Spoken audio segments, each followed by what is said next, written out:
아멘. 여러분 반갑습니다. 요새 너무 덥죠? PPT가 잘못 나온 것 같은데. 자, 오늘 특별히 우리에게 그 성찬 메시지를 통해서 정말 그 예수님의 은혜와 자비하심이 무엇인지, 우리가 때론 우리 주변에서 일어나는 사건들을 보면서 너무 이렇게 분노하고 용서하기 어려운 사건들을 많이 접할 때가 있잖아요. 그때 우리가 예수의 눈을 가져가야 한다는 걸 보면서 우리가 받은 그 은혜와 사랑이 얼마나 놀라운지를 보여줬고, 또 어쩌면 그것이 우리 그리스도인이 이 세상의 희망인 것 같아요. 그죠? 예수님을 통해서 그걸 받았기 때문에 우리에게 그런 시련과 어려움이 왔었을 때, 정말 용서하기 어려운 그 분노가 일어났었을 때 내가 용서할 수 있는 마음을 그 그리스도께서 우리에게 해주신 것을 통해서 그런 시각과 자비함을 예수님이 오신 것 같네요. 나눌 수 있다는 것이 얼마나 놀라운지, 우리에게 정말 성찬의 메시지를 통해서 이거 꺼야 돼요? 이제 됐죠? 네. 그래서 왜 그런지 모르겠네. 하여튼 그런 마음을 우리에게 전해준 우리 세라에게 우리 감사의 박수를 드립시다. 아멘. 아멘, 세라. 사실 한국에서 한국말을 못하고 영어로만 생활한다는 게 정말 쉽지 않은 거거든요. 그런데도 불구하고 늘 와서 기빙하고자 하고, 정말 이 한국에서 제자삼을 한 지 17년 됐나? 한 16년 된 걸로 알고 있는데, 그때까지 늘 신실한 마음을 가지고 이렇게 제자삼을 살아가는 걸 생각할 때 진짜 너무 자랑스럽고 너무 정말 이렇게 존경한다고 말씀을 드리고 싶습니다. 세라 할턴 우리와 함께 신앙생활을, 또 이 믿음의 삶을, 또 이 믿음의 방주 속에서 함께 있다는 것에 대해서 다시 한번 감사하고, 정말 오늘 이 성찬 메시지를 통해서 우리 모두에게 도전과 또 격려를 주신 것에 대해서 고맙다고 말씀을 드리고 싶습니다. 아멘. 오늘 제가 여러분과 나누고 싶은 말씀은요, 회복을 도우시는 하나님입니다. 회복을 도우시는 하나님. 최근에 그 회복 탄력성이라는 책이 나왔습니다. 2024년에. 여러분, 이 회복 탄력성이라는 이야기를 들어본 적이 있죠? 그게 무슨 의미죠? 회복 탄력성이 뭐죠?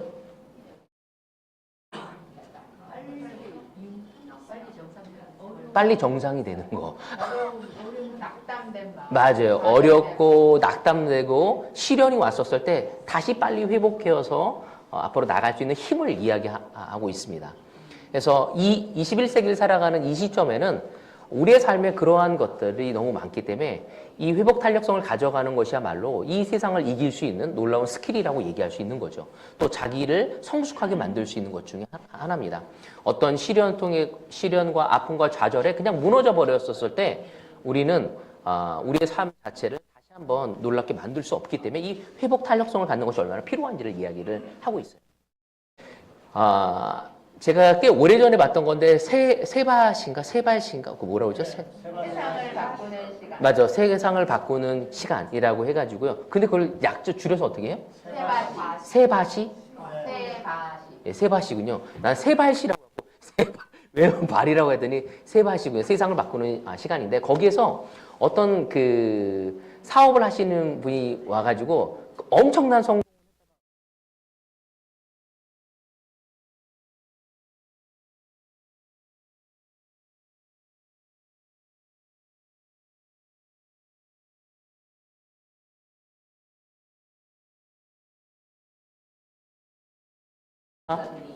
정말 그 어려움을 통해서 아무것도 할 수 없었을 때 이 사람이 그냥 침대에 누워서 아무도 만나고 싶지 않았대요. 그래서 내가 이대로 있어서는 안 되겠다라고 생각을 한 거죠. 그래서 이 사람이 내가 할 수 있는 것을 하나씩 해야겠다. 그래서 이 사람이 가장 할 수 있었던 일이 뭐였을까요? 이불 개는 거, 또 청소하는 거. 그 사람은 뭐였냐면 이빨 닦는 거였대요. 이빨 닦는 거 말고는 아무것도 할 수 없었대요. 그래서 한동안은 이빨을 닦는 게 자기의 일이라고 생각하고 일어나서 이빨 닦고 아무것도 안 했대요. 그리고 나서 하나씩 하나씩 해 나가서 다시 사업을 해서 굉장히 큰 부를 이루고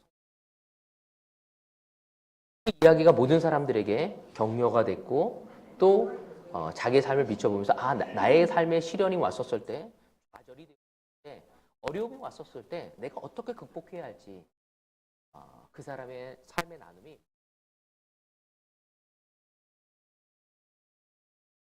따라하고 싶은 것처럼 우리 삶에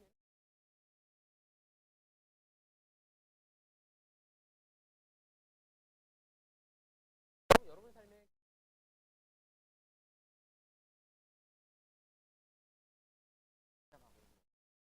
또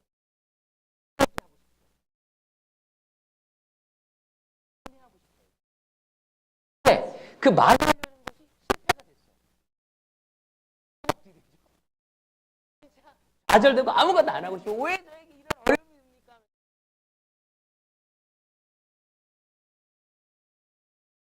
그런 가운데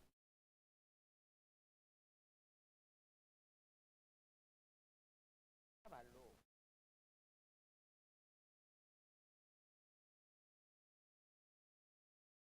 그 모든 부분이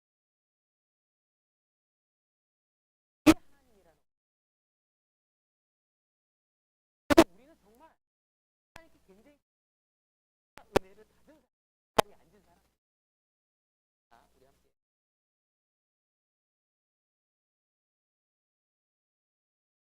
내 통곡을 기쁨의 춤으로 바꾸어 나에게서 슬픔의 통곡을 기쁨의 내 영혼이 잠잠할 수 없어서 나의 하나님 내가 영원토록 주님께 감사를 아멘. 좌절과 절망의 한계가 우리 인생에 찾아올 때 사람들은 더 이상 방법이 없는 것처럼 정말 풀이 죽어서 포기하며 행동할 때가 너무나 많습니다. 그렇지만 성경은 우리에게 얘기를 하나님은 바꾸시는 분이라고 이야기하고 있어요. 내 통곡을 기쁨의 춤으로 바꾸어 놓았다고 얘기하고 있어요. 슬픔의 상복을 기쁨의 나들이 옷으로 바꿔 놓으셨다고 이야기하고 있어요. 그래서 우리의 삶이 어려울 때 잠잠하라고 이야기하고 있고 그 바꿔 놓으신 하나님을 찬양하라고 성경은 우리에게 이야기하고 있습니다. 이처럼 하나님은 바꾸시는 분이시고 그리고 우리를 새로운 역사를 새로운 길을 마련하시는 분인 거죠. 그 어려운 시간을 통해 하나님은 그 어려움으로 끝나는 것이 아니라 그 어려움을 통해 새로운 역사를 쓰시는 분이 우리 하나님이에요. 성경에는 그런 내용이 너무나 많습니다. 성경은 실패 속에서 고통받는 그 인생들을 살아가는 사람들을 향해서 우리에게 끊임없이 다시 한번 하나님을 바라볼 것을 이야기하고 있죠. 시편 43장 5절에도 이렇게 하고 있습니다. 이런 말씀이 있습니다. 내 영혼아 어찌하여 그렇게도 낙심하며 어찌하여 그렇게도 괴로워하느냐.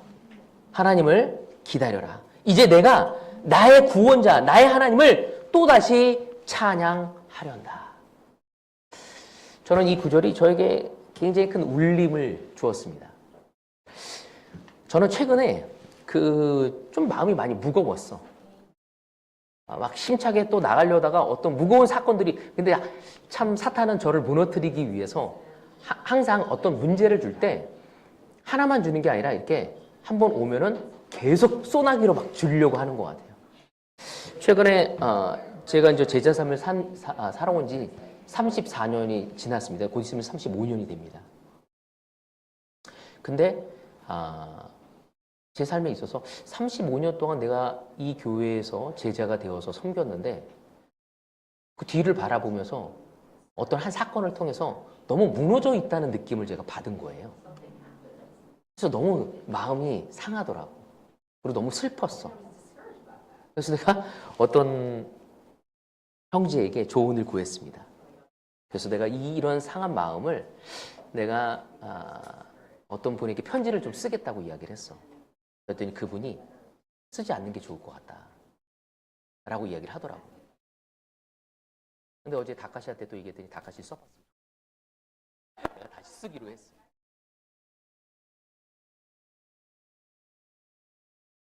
때로는 내 삶에 있어서 내가 너무 기대했고 만들었던 것들이 무너져 있었을 때 너무나 힘이 빠지는 저의 모습을 보게 됩니다. 어쩌면 그것이 나의 부부관계가 될 수도 있고 어쩔 때 나의 자식 농사가 되어질 수도 있고 또 나와 여지껏 함께 믿음의 싸움을 하는 형제 자매들의 어떤 그 전후의 영적 우정과 사랑이 될 수도 있고 때로는 내 인생의 전반적인 모든 부분을 이야기할 수도 있겠죠. 또 내가 이루고자 했던 어떤 꿈과 비전일 수도 있을 것입니다. 근데 그것이 좌절되었었을 때, 그것이 내 뜻대로 되어지지 않았었을 때 너무 어려워하는 저를 보게 돼요.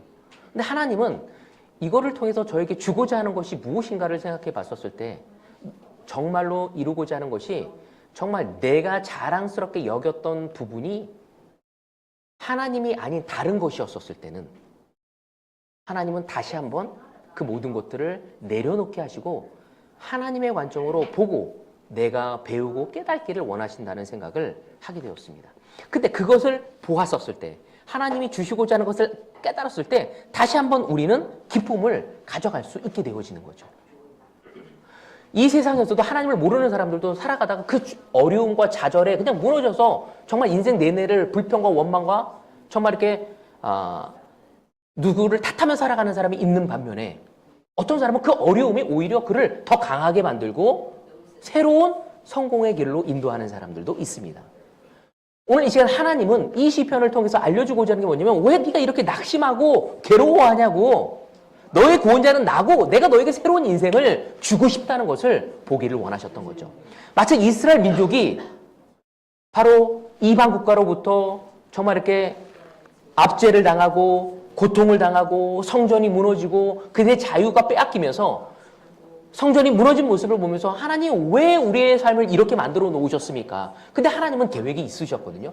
그것을 본 사람은 다시 한번 하나님께 가서 무릎을 꿇고 새로운 것을 향해 나갈 수 있었지만 거기에 희망을 잃어버린 사람은 그들의 신앙을 잃어버리고 하나님을 떠나는 사람도 많았습니다.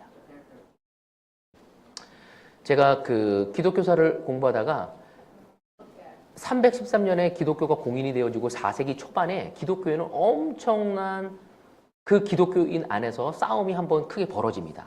첫 번째 갈등.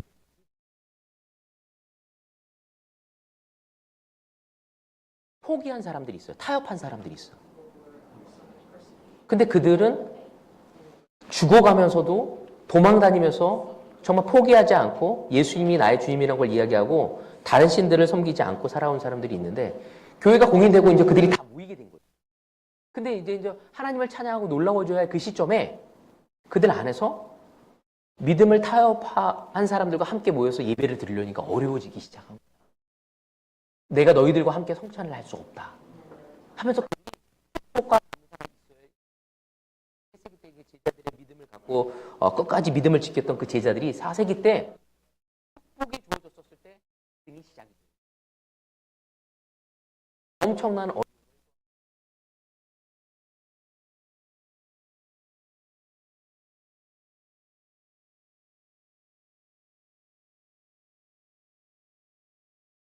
걸로 인해서 우리는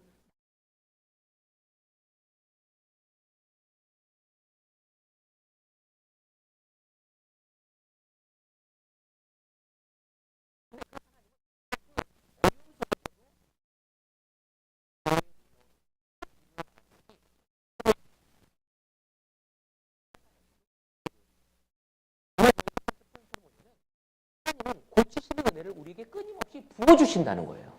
요새 주불리 부어주소서 계속 내 입에서 붙어 있는데 정말 하나님은 고치시는 은혜를 우리에게 끊임없이 주고자 하신다는 거예요. 우리가 끊임없이 실패하고 좌절하고 넘어지고 낙담이 되어도 하나님은 은혜를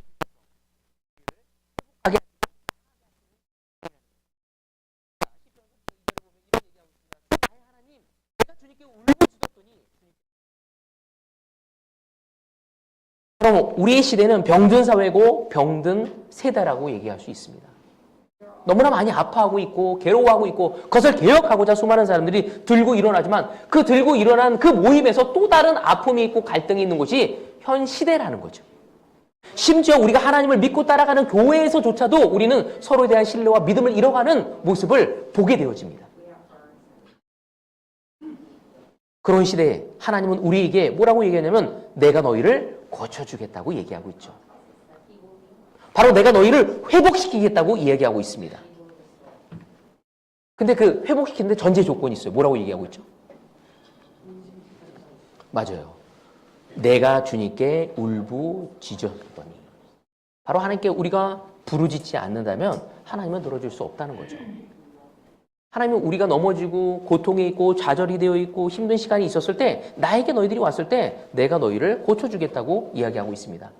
다시 말해서 그 부르짖는다는 말은 무엇인지 하나님께 기도해야 한다는 것을 이야기하는 거죠. 하나님과 대화해야 한다는 것을 이야기하는 것입니다. 하나님과 기도하는 가운데 하나님이 우리에게 은혜를 주시고자 하고 하나님께 기도하는 가운데 우리에게 평화를 주시고자 하고 하나님께 기도하는 가운데 우리에게 희망을 주시고자 하고 하나님과 대화하는 가운데 우리의 상처를 치유하시고자 하는 것이 그분의 뜻임을 우리에게 이야기하고 있는 것입니다. 동진아, 괴로워하지 마, 낙담하지 마, 나에게 오라고. 그러면 내가 너를 고쳐줄 것이고 내가 너를 회복시켜 줄 거고 내가 너에게 다시 열정을 줄 거고 내가 다시 너에게 은혜를 베풀 거라고. 다니엘 9장 23절에 보면 이런 얘기를 하고 있습니다. 내가 간구하자마자 곧 응답이 있었다. 그 응답을 이제 내가 너에게 알려주려고 왔다. 내가 크게 사랑을 받고 있기 때문이다. 그러므로 그 말씀을 잘 생각하고 그 환상의 뜻을 깨닫도록 하여라. 여러분, 다니엘은 지금 어느 나라에 가 있는 거예요? 바벨론에 가 있었어요.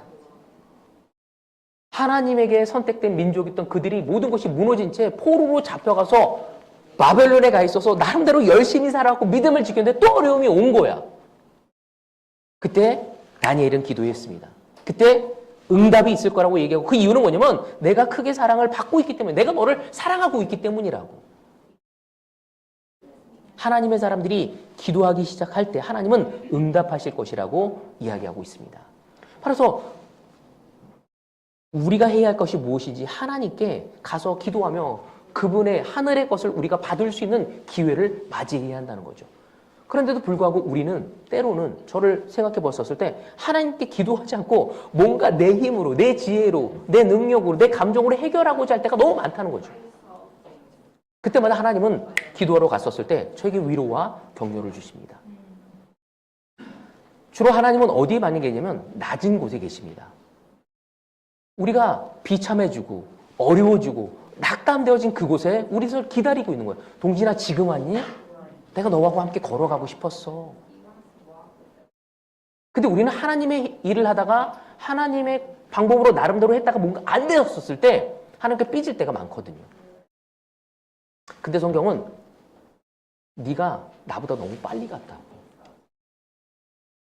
그리고 우리가 낮은 곳에 가서 기다리고 계시는 거죠. 그때 함께 가야 한다고. 저는 다시 한번 하나님께 기도하면서 제 마음을 열고 있습니다. 다시 한번 하나님 또 위로받고 격려받고 힘을 받을 수 있도록 또 내 안에 있는 수많은 상처들을 치유받기 위해서 하나님은 그것이 얼마나 큰 축복이고 은혜인지를 우리가 알기를 원하시는 거죠. 여러분, 근데 기도했는데 응답받지 못할 때 있지 않습니까? 제가 이 구조를 보고 근데 하나님 제가 기도했는데 응답받지 못한 게 너무 많은데요. 여러분도 있지 않습니까? 그죠?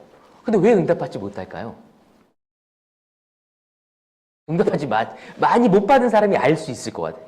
저는 왜 하나님 기도했는데 이게 안 된 거예요? 제가 최근에도 하나님께 이런 기도했어. 하나님, 왜 기도했는데 응답이 안 된 거예요?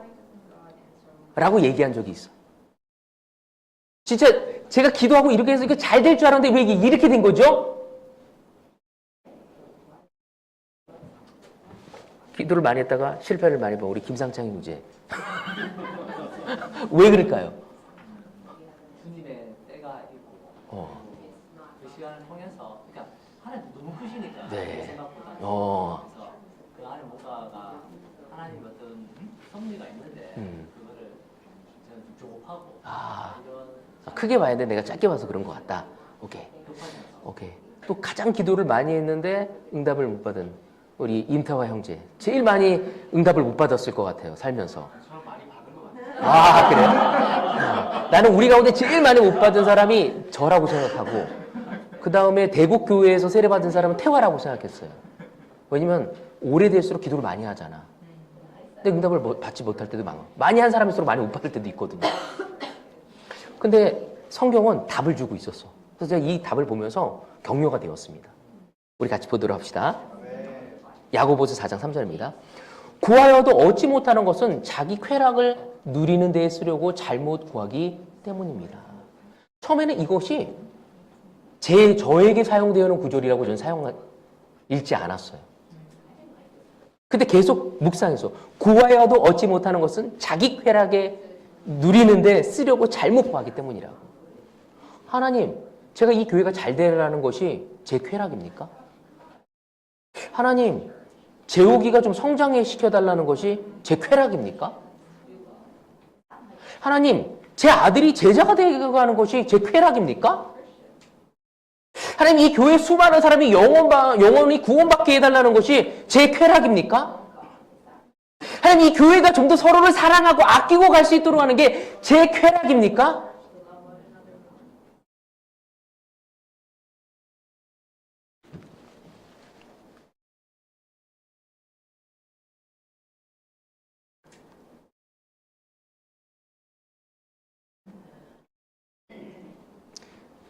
근데 하나님은 저에게 말씀하시기를 동신아 쾌락이라고. 왜냐면 너는 나보다 더 빨리 가려고 하고 네 방법으로 이루려고 한다고. 나를 신뢰하고 나를 믿고 나와 함께 가지 않으려고 한다고. 하나님은 올바른 기도를 통해 나와 함께 걸어가시길 원하시죠. 근데 영적인 꿈이라도 난 내 거를 왜 이루고 싶었어. 그냥 하나님이면 된다는 생각을 못하는 거죠. 내 아내에 하나님, 제 아내 이거 바뀌는 것이 하나님 뜻 아닙니까? 근데 너무 빨라. 하나님을 신뢰하고 하나님의 뜻이 무엇인지, 하나님이 그것을 통해 나에게 무엇을 배우라고 하시는지, 그때 하나님은 나를 고치시고 내 아내를 고치는 게 아니라 나를 고치시고, 그리고 하나님의 뜻을 이룰 수 있는 주인공으로 하나님이 나를 높이실 수 있게 되는 거죠. 시편 41장 3절에 보면, 여기 쓰지 않았지만 이런 구절이 있습니다. 주님께서는 그가 병상에 누워있을 때에도 돌보시며 어떤 병이든 떨치고 일어나게 하실 것이다. 주님은 우리가 병상에 누워있었을 때 돌보시고 어떤 병이든 떨치고 일어나게 하시는 분이라고. 근데 우리는 그 하나님을 보지 못할 때가 너무 많죠. 왜?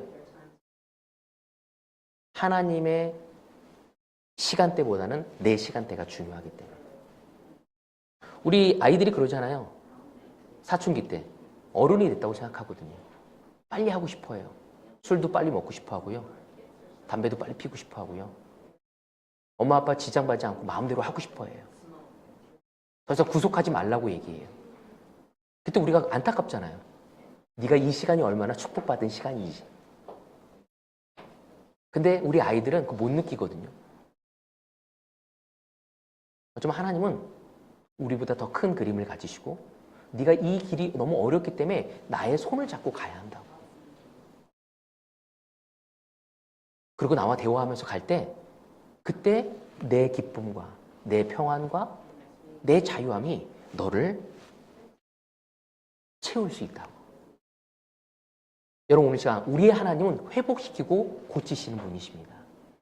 우리가 아무리 의로운 길에도 하나님을 놓고 갔다면 거기에는 상처와 좌절과 낙담이 있을 수 있다는 거죠. 다시 그분과 대화하고 우리의 낮은 그 자리에서 기다리고 계시는 그분과 함께 기도할 수 있고 걸어갈 수 있는 저와 여러분이 되기를 소망하고 싶습니다. 두 번째, 진노를 은총, 은혜로 바꿔주신다는 거죠. 여러분, 때로는 하나님이 나한테 지금 분노하고 있구나. 하나님 지금 나에게 화를 내고 계셔. 하나님 지금 나에게 시련과 좌절을 허락하셨어. 하면서 그것이 못마땅하고 어렵다고 느낀 적이 없습니까? 저는 있습니다.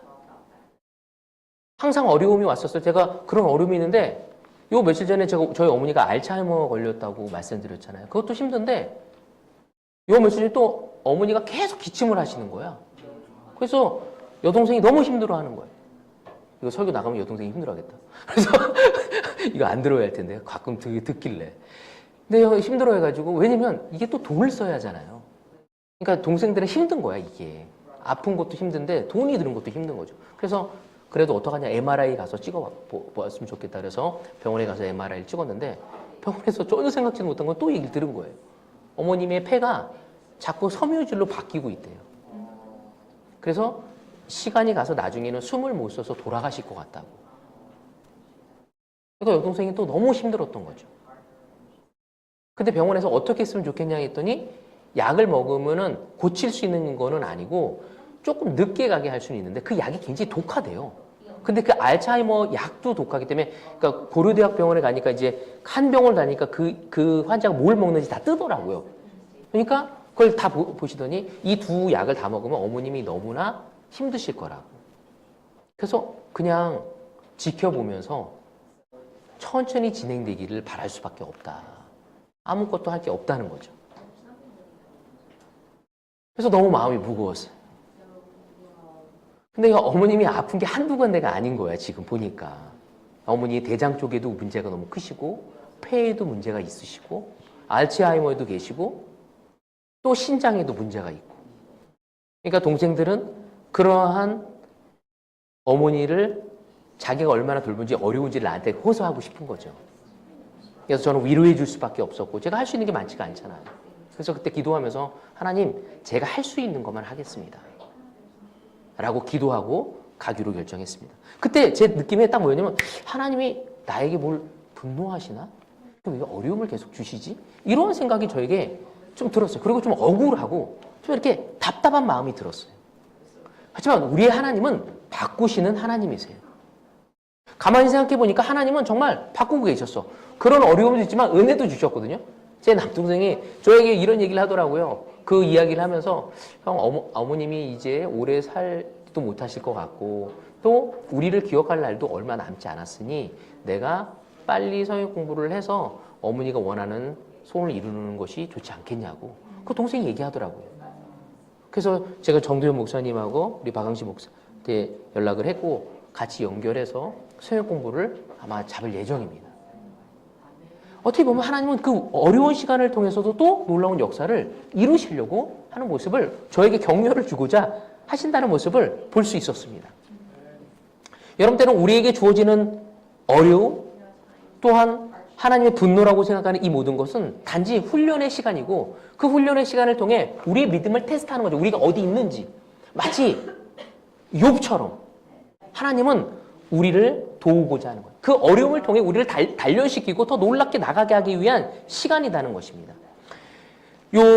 어제인데 어제 잠이 안 와서 제가 그 TV를 보다가 그 유도 단체전에서 우리 동메달 딴 거 보셨어요? 저밖에 안 봤나요? 저 그거 보다 막 울었어. 너무 감동적이어서. 왜냐면 얘네들이 싸우다가 져가지고 패자부활전으로 와갖고 동메달전을 하게 된 거예요. 근데 그걸 보는데 그 잘한 애들이 있고 못한 애들이 있는데 이게 단체전이다 보니까 안바울이라는 한 선수가 있어요. 근데 약간 틱도 있는 것 같더라고요. 그 친구는 깜빡깜빡하면서 막 이렇게 하는데 자기보다 체급이 높은 선수하고 싸워야 하는 거야. 근데 이 친구에 달려 있는 거야. 와, 그래서 보통 유도가 3분 뛰거든요. 4분 뛰는데 이 친구는 12분인가 15분간 하는 거야. 와, 막 진짜 그 상대방 선수는 너무 지쳐가지고 근데 그 끝내는 따서 동메달을 땄어요. 근데 막 그들이 우는데 나도 막 눈물이 막 나더라고요.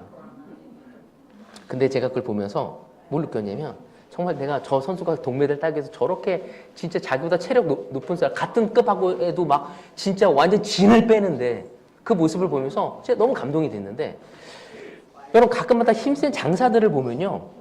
그들은 우리가 할 수 없는 일들을 해요. 막 너무 엄청난 무게를 진짜 올려대고 끌어당기고 하잖아요.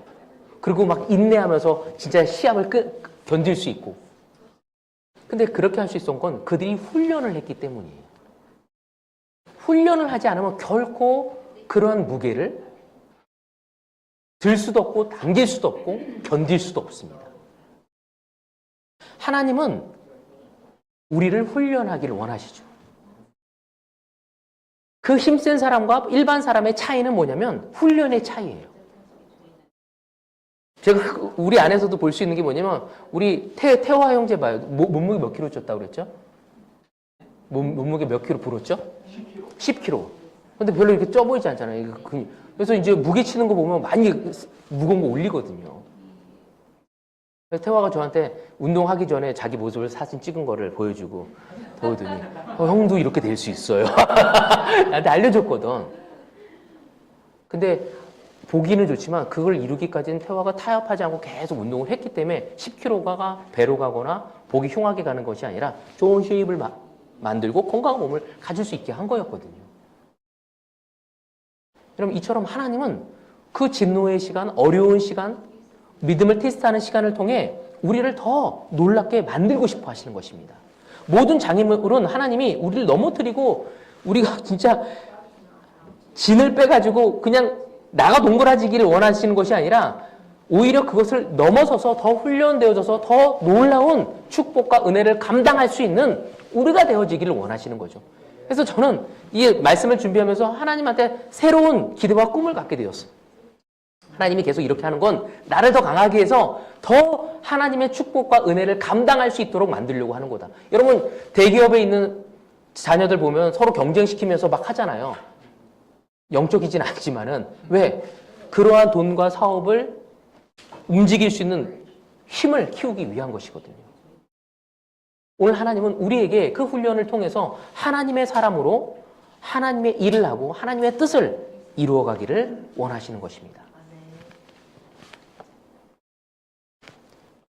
마가복음 4장 26절에 29절에 보면 이런 말씀이 있습니다.